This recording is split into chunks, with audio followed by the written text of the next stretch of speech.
Bharatiya Janata party के राष्ट्रीय संगठन महामंत्री, कुशल संगठक, राष्ट्रवादी विचारक, मौलिक चिंतक, और अभी जो वो बोल रहे थे वो हृदय की तड़प के साथ बोल रहे थे। आदरणीय श्रीमान BL संतोष जी, मैं राज्य शासन की ओर से उनका यहां हृदय से स्वागत करता हूं। अभी हमने समीर उरांव जी को सुना। सांसद अगर सोचें और कोई योजना बना के गंभीरता से विचार करके चिंतन करें और उसको क्रियान्वित करें तो सचमुच में संसदीय संकुल परियोजना जैसी योजनाओं का शुभारंभ होता है। उन्होंने विस्तार से बताया है। वो भारतीय जनता पार्टी के अनुसूचित जनजाति मोर्चे के राष्ट्रीय अध्यक्ष भी हैं, उनका भी यहाँ हृदय से स्वागत है। राजीव चंद्रशेखर जी आने वाले थे लेकिन प्रधानमंत्री जी की बैठकों के कारण नहीं पधार पाए। हमारे जो मंत्री हैं इस विभाग की बहुत कर्मठता के साथ काम कर रही है, स्किल डेवलपमेंट का, टेक्निकल एजुकेशन का, आदरणीय श्रीमती यशोधरा राजे सिंधिया जी, भाई श्रीकांत जी, आदरणीय V सतीश जी, आदरणीय हितानंद जी मंच पे हैं, वेदमणि जी, अतुल जी, सांसद साथीगण, विधायक मित्रगण और समाज के ऐसे विशिष्ट महानुभाव जिनका अपना घर परिवार पूरा देश है और सब कुछ छोड़ के काम में लगे हैं, मैं ऐसे सभी मित्रों का स्वागत करता हूं। और विशेषकर आज इस योजना के पहले बैच के प्रशिक्षणार्थी, अब जिनके हाथों में कौशल आएगा, मेरे प्रिय भांजों, लेकिन आज एक कमी लग रही, कुछ भांजियां भी होनी चाहिए थी यशोधरा जी, अब चर्चा करके आगे से, क्योंकि बेटियां भी कम नहीं है जनजातीय क्षेत्रों की, वैसे ही कहीं की भी बेटियां कम नहीं है। ये प्रधानमंत्री श्रीमान Narendra Modi ji man of ideas है। सौभाग्य से देश को ऐसा प्रधानमंत्री मिलता है जो विजनरी भी है और विजन को पूरा करने के लिए जिनके पास आइडियाज भी है। अब भारतीय जनता पार्टी का सोच, वैसे तो सबका विकास हो, लेकिन जो सबसे पीछे है, सबसे नीचे है, विकास की दौड़ में पिछड़ गए ऐतिहासिक कारणों से, हम उनको कैसे बाकी सबके बराबर लाए, और इसके लिए एक नहीं अनेकों कार्यक्रम चल रहे हैं। प्रधानमंत्री जी स्वयं कहते हैं सबका साथ, सबका विकास, सबका विश्वास और सबका प्रयास। और इस नीति, इस सोच के साथ कई योजनाएं हैं, मैं उनके विस्तार में नहीं जाऊंगा, लेकिन मध्य प्रदेश में भी एक अभियान चल रहा है। जनजातीय क्षेत्र में काम करने वाले मित्र, हमारे सांसद विधायक भी यहां बैठे हैं। जनजातीय समाज के भाई बहनों की जिंदगी बदलने का अभियान प्रधानमंत्री जी के आशीर्वाद से भारतीय जनता पार्टी की मध्य प्रदेश की सरकार भी चला रही है। उसके अनेकों पक्ष है। आप सब जानते हैं पैसा एक्ट यहां लागू किया जा रहा है, सामुदायिक वन प्रबंधन का अधिकार दिया जा रहा है। अभी पिछले दिनों माननीय अमित शाह जी के हाथों वनग्राम राजस्व ग्रामों में परिवर्तित हुए हैं। वनोपज का मिनिमम सपोर्ट प्राइस मिले, इसके लिए अभियान चल रहा है। बच्चों की पढ़ाई हो, मैं उन योजनाओं के विस्तार में नहीं जाना चाहता, लेकिन मुझे यह बताते हुए खुशी है, पिछले दिनों हमने एक योजना बनाई कि हर गांव में हम 4 ग्रामीण इंजीनियर तैयार करेंगे, 4 ग्रामीण इंजीनियर। और मैं अपने सांसद मित्रों को बताना चाहता हूं, यह ठीक वही कल्पना थी कि हर गांव में अब इतने काम चल रहे हैं जिनका उल्लेख माननीय BL संतोष जी ने भी किया। एक तरफ लोग काम की तलाश में पलायन कर रहे हैं, दूसरी तरफ गांव में काम करने वाले हैंड्स नहीं है, हाथ नहीं है, और गांव में जो काम कर रहे हैं, प्रधानमंत्री आवास योजना के इस साल ही 10 लाख मकान बनने हैं भाई साहब। 10,000 करोड़ रुपए मध्य प्रदेश सरकार ने बजट में प्रावधान किया है। हमारे पास मैसन, प्लम्बर, कारीगर, उन्हीं की कमी है गांव में अभी। अब प्रधानमंत्री जी के आशीर्वाद से अभियान चल रहा है पूरे प्रदेश में, जल जीवन मिशन का अभियान, गांव गांव घर घर पाइपलाइन बिछा के टोटी वाला नल लगा के घर में पानी देना है। हमको कितने लोग चाहिए?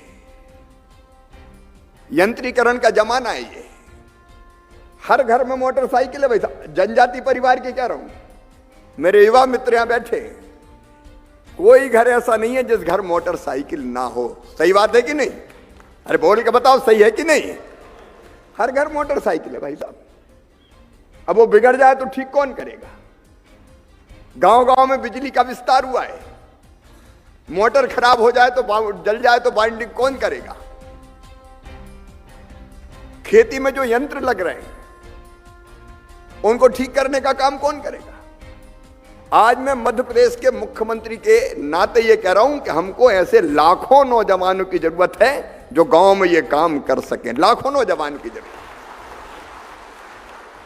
और हमने 4 ग्रामीण इंजीनियर की बात की तो हमारे यहां लगभग 53,000 गांव में से 2,000 गांव हम मान सकते हैं वीरान है, 51,000 गांव, 22,800 से ज्यादा पंचायतें, तो 2 लाख तो हमें सीधे सीधे चाहिए। स्किल्ड मैन पावर, जिनके हाथों में कौशल हो, जो काम करना जानते हो। और तिवारी जी ने शायद अभी कहा था कि ग्रामीण इंजीनियर, ग्रामीण उद्यमी, इनको ट्रेनिंग तो दे रहे हैं, लेकिन बाद में इनकी चिंता कर लेना। मैं अपने बच्चों को यह विश्वास दिलाता हूं कि तुम ग्रामीण इंजीनियर होगे, चिंता ही मत करो। ये चाहिए गांव में, वास्तव में हमारी जरूरत है। और ग्रामीण इंजीनियर का कॉन्सेप्ट जो हमारा है इन कामों में लोगों को लगाने का, वो अलग अलग तरह का है। आप प्राइवेटली काम कर सकते हो, इतने काम मिलेंगे। हाथ में कुशलता तो कारीगर ढूंढते फिरते हैं लोग। हमने एक योजना बनाई है, मुख्यमंत्री युवा उद्यमी योजना, जिसमें हमने जनजाति बेटा बेटियों के लिए एक अलग कंपोनेंट रखा है।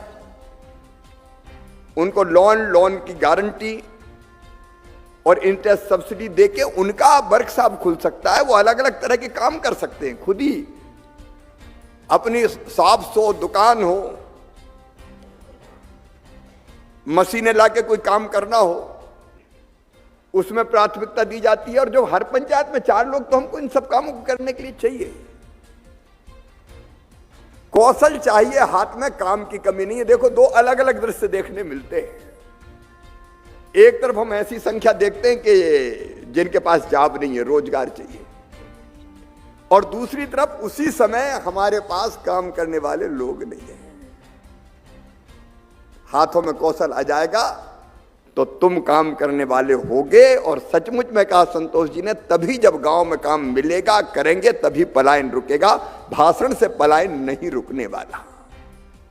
इसलिए ये योजना यहां आपने पायलट के आधार पर प्रारंभ किया। आपने कहा प्रायोगिक जल्दी सब डट जाए। सचमुच में ग्रामीण उद्यमी तैयार करने में, ग्रामीण इंजीनियर तैयार करने में मील का पत्थर होगी। और सोने में सुहागा ये कि समाज इसके साथ जुड़ रहा। सांसद खुद देखें, मैं इस बात से पूरी तरह से सहमत हूं कि कोई भी देश, कोई भी प्रदेश केवल शासन प्रशासन के सहारे आगे नहीं बढ़ सकता तब तक जब तक सरकार के साथ समाज खड़ा ना हो जाए। प्रशासन, समाज, सरकार मिलकर काम करे। अब प्रधानमंत्री जी ने तो कई ऐसे प्रयोग करके बताए। स्वच्छता, जो स्वच्छ भारत मिशन चला, पहले लोग सोचते थे हो ही नहीं। हम भोपाल में ही देखते थे कि कोनों में लोग पान खाते थे, थूकते थे, कचरा उठाते थे, फेंकते थे। आज आप भोपाल देख लीजिए, आप इंदौर देख लीजिए, जनता की मानसिकता बदल गई क्योंकि समाज खड़ा कर दिया। मध्य प्रदेश में कोविड से लड़ने के लिए हमने एक मॉडल जन भागीदारी का तय किया। मैं आनंद के साथ बताना चाहता हूं, कोविड की लड़ाई केवल सरकार ने नहीं लड़ी, सरकार के साथ समाज ने खड़े होकर लड़ी। गांव गांव में क्राइसिस मैनेजमेंट कमेटियां बनकर निकल पड़ी। इसलिए बिना समाज के सहयोग के कोई बदलाव आएगा, ये मैं भी नहीं मानता। और इस प्रकल्प में चूंकि सांसद मित्रों ने विस्तार से आदरणीय संतोष जी ने बताया है और धन्यवाद भी दिया है, और उसके साथ साथ सामाजिक कार्यकर्ताओं का इन्वॉल्वमेंट, मैं प्रसंग नहीं है लेकिन एक प्रयोग संतोष जी बताना चाहता हूं। मध्य प्रदेश में हमने अभियान चलाया, गांव का गौरव दिवस बनाओ, शहर का गौरव दिवस बनाओ। आश्चर्यजनक परिणाम है, आश्चर्यजनक। 4000 गांव में गांव का गौरव दिवस मना, और गांव में जो लोग उस दिन बाहर रहते थे कहीं भी, उन सबको निमंत्रित किया। वो आए और गांव के लोगों ने तय किया फिर हमारा गांव स्वच्छ रहेगा, हमारे गांव में व्यर्थ बिजली नहीं जलाएंगे, हमारे गांव की आंगनबाड़ी ठीक चले इसकी देखरेख हम करेंगे। गांव गांव में संतोष जी किसानों ने तय किया इस बार कि हमारे पास अनाज आ रहा है, हम आधा आधा कुंटल अनाज आंगनबाड़ी में भर देंगे, हमारे गांव का कोई बच्चा कुपोषित नहीं रहेगा, हर बच्चा स्वस्थ होगा।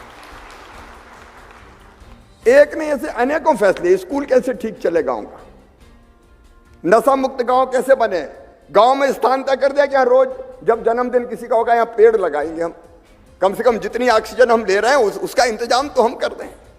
अभी भोपाल का मनने वाला है आलोक, एक जून को 7 दिन लगातार, इंदौर का मनने वाला 31 मई को 7 दिन लगातार कार्यक्रम, उज्जैन का मना आपने देखा होगा, लाखों लोग निकल पड़े। अगर परिवर्तन आता है तो समाज के इन्वॉल्वमेंट के कारण ही आता है, और जनभागीदारी का यह मॉडल प्रधानमंत्री जी ने कई इनिशिएटिव लेकर खड़ा किया है, मध्य प्रदेश भी उस दिशा में काम कर रहा है। और आज का जो इनिशिएटिव है सांसद मित्रों, मैं भी आपको हृदय से बधाई देता हूं। सचमुच में हम जब रूटीन के काम करते हैं तो वो ही आते हैं, इसका ट्रांसफर करवा दो, इसका ट्रांसफर रुकवा दो। अब हम कई ऐसे डॉक्टर बेटे बेटियां हैं जिनकी 8-8 लाख रुपया फीस भर रहे हैं, जिसमें जनजाति बेटे बेटियां भी हैं, और बाद में जैसे डॉक्टर बने तो गांव में कोई रहना नहीं चाहता। ये सच्चाई बताइए, आईना दिखाया है भाई साहब ने। इसलिए जब तक दिल में तड़प पैदा नहीं होगी कि हम अपने गांव को बदलें, अपने प्रदेश को बदलें, तब तक काम चलेगा नहीं। और इसलिए समाज की भागीदारी नितांत आवश्यक है। इस प्रकल्प के बारे में चूंकि विस्तार से समीर जी ने भी बताया, कपिल जी ने भी बताया, इसलिए मैं उन बातों को नहीं दोहरा रहा। मैं इस अभिनव प्रकल्प के लिए केवल शुभकामनाएं नहीं दूंगा, क्योंकि संतोष जी ने यह भी कहा कि शुभकामना देने से काम नहीं चलेगा, और मुख्यमंत्री शुभकामना देकर नहीं बैठ सकता। मैं संकल्प लेता हूं कि मध्य प्रदेश में आप सबके साथ मिलकर, मैं नहीं हम, मैं से भी कई बार अहंकार झलकता है, मैं नहीं हम मिलके इस प्रकल्प को सफल बनाएंगे। और ये पायलट प्रोजेक्ट नहीं रहेगा। हमने थोड़ा विचार क्योंकि पहले से ग्रामीण इंजीनियर का किया हुआ है, और हम यशोधरा जी बैठे हैं, हम यहाँ ग्लोबल स्किल पार्क बना रहे हैं सिंगापुर के सहयोग से, जहाँ ऐसी ट्रेनिंग जिसके कारण तत्काल प्लेसमेंट मिल जाए। हम मॉडल ITIs बना रहे हैं, तो हमारे पास क्रिप्स तो है ही, क्रिप्स तो ट्रेनिंग दे गई, लेकिन हमारे पास और भी संस्थाएं जो व्यापक पैमाने पर स्किल्ड मैन पावर तैयार कर सकती है। और एक और शुभ समाचार यह है कि मध्य प्रदेश में तेजी से निवेश आ रहा है, और हमको कई ऐसे बेटे बेटियों की जरूरत है जो स्किल्ड हो, उनको आराम से वहां काम मिलेगा, लेकिन गांव में भी काम मिले, इसका प्रबंध हम जरूर करेंगे। मैं शुभकामनाएं भी देता हूं, हम सहयोग भी मिलकर करेंगे, और इस प्रकल्प को सफल करके एक मॉडल के रूप में हम खड़ा कर देंगे कि समाज अगर प्रयास करे तो ये हो सकता है। बहुत बहुत धन्यवाद, प्रणाम, नमस्कार।